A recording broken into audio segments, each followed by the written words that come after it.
Hello, today I will be sharing with you how to utilize your red lentil in a different way than you would normally do. And we know red lentil is not actually red, it's orange, and then when you cook it, it's more yellow.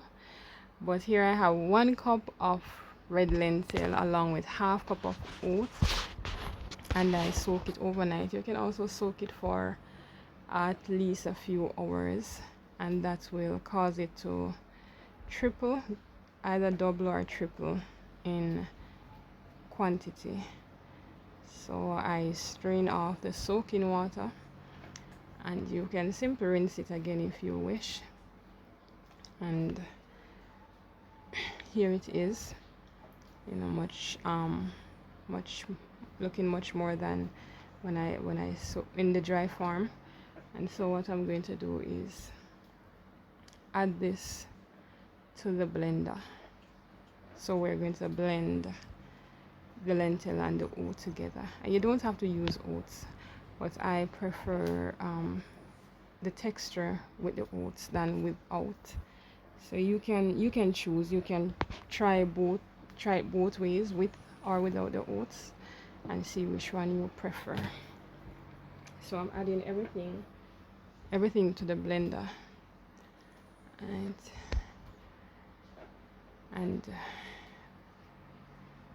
it will all be blended before it is cooked. And so what I'm going to be doing is to add my seasoning, my natural herbs to it.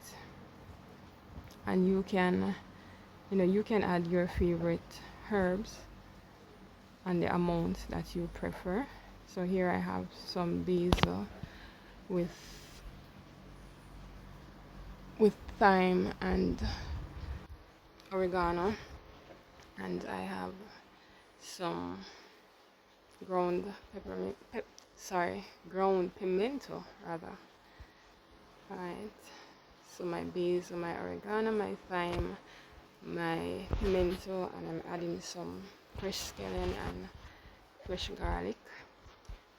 You could have added also onion and whatever flavorings you like. So I'm also going to add some salt. The salt is very important because you don't want a bland thing. So I'm going to be adding just about 3/4 teaspoon of salt, and again the salt depends upon your liking. And to this now I'm going to add a cup of water.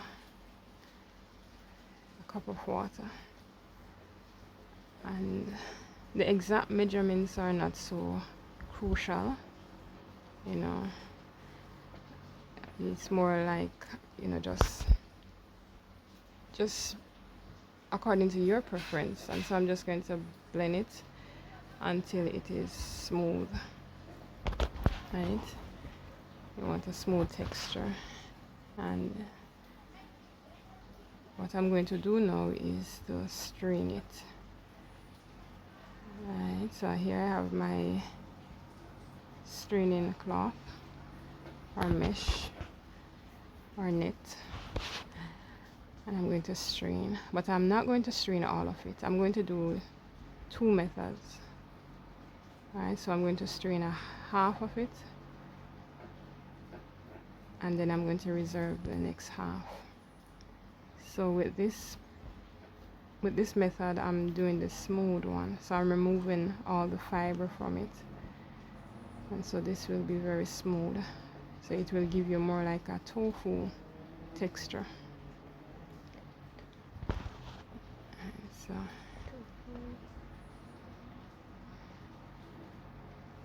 So this is very liquidy, and if you had preferred, you could have added your powdered natural herbs at this stage. If you don't want to blend it, you could add it at this stage where you add your salt and your flavorings. So here I'm going to add it to the pot on the heat, medium heat. You can start it off on medium heat, and then once it starts to thicken, you turn on the heat to low. And so I'm just whisking, rather stirring with my spoon, and as you can see, it is starting to thicken. So now I'm going to be using my whisk to continue the process, because once it starts thickening, you have to keep stirring to avoid it from lumping, and also as it starts to form, you want to prevent it from burning as well, so you have to keep stirring, and you will be stirring until it starts to stand on its own. Alright, so as you can see, it's starting to thicken up, and you're just going to stir, and whisk. So you're stirring and whisking at the same time. Alright, to maintain a smooth texture. Alright.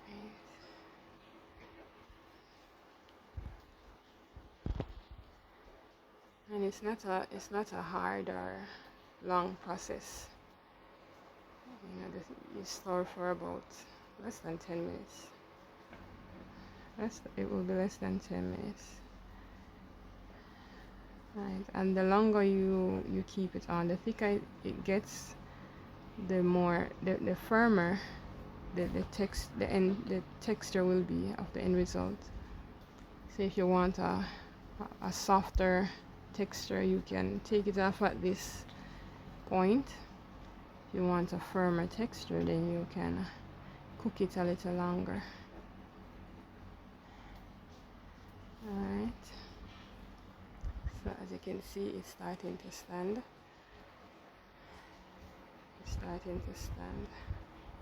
And before you start, you want to have your container prepared, because once you remove it from the heat, it is going to start setting, and so you want to scrape it out immediately and then just smooth it down. You can use a wet spoon just to get a smooth texture.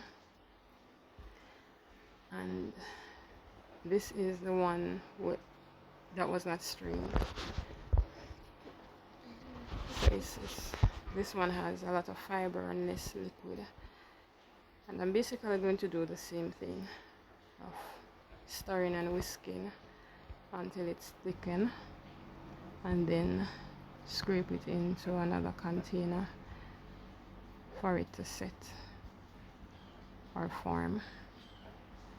Alright, so once again on medium heat, and then you can turn it down to low and just keep whisking. So this texture will be more like of a loaf, and like if you want to make a loaf, and this texture will, I personally prefer this texture.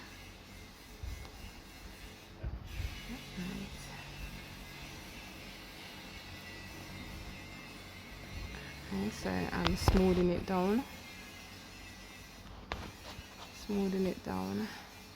before it starts to take form.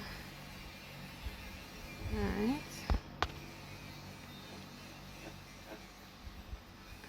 and just smooth it out nice.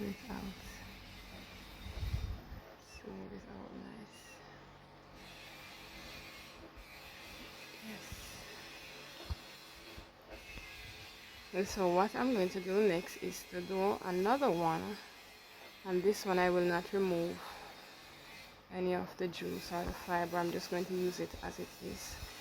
So this one I'm adding a little turmeric to it, just for a little color change, not so much for flavor, but you could add enough turmeric to change the flavoring of it. So I've blended everything together, same season and all. The only difference is just the turmeric, as I said, for a little color. And I'm going to be stirring and whisking until it's thickened. Alright, see, and it starts to thicken very quickly, and that is why you don't want to have it on high flame, because it will just, dry out and burn before it's actually cooked. Alright, so that's basically it, and then I'm going to put it in another container for it to set. And so here we have all three of them ready to set. You can set it in the fridge or even on your countertop, but the longer you put it to set, the firmer it will get. And so here we have it after a few hours. I'm slicing it, and this one is more like the tofu. Well, this one is a tofu kind of texture. See, it's all wobbly and jello-y. This one is the firm one. Right, this one will give you a nice crisp when baked. Right, so this one is the tofu type, and this one, this yellow nice one, is somewhere in between both of them. Right, in between the tofu and the loaf. And what I'm simply going to do is to bake them. Right, I'm going to add a coating to one of them, and the others I'm just going to bake it as is. And what you can also do is, you know, if you think that it needs additional flavoring, then you can also do that. You can make your sauces and dip it in it and bake it, or make your flour coating and season the flour and then dip it in it and bake it. Right, or you can even saute, you know, cut it up and saute it with your onions and stuff like that, your sweet pepper and your tomatoes. So you have a lot of ways of how you can do it. You can utilize it. Just think of how you would utilize tofu, of the different ways that you would use your tofu. You can use this in exact similar manner. Right, and I was just simply baking it, and so I didn't do a whole lot. I didn't do a whole lot to it. Alright, so this is it before I put it in the oven. Some of them breaded and some not, and this is the finished product. Very lovely. So now you can go ahead and try.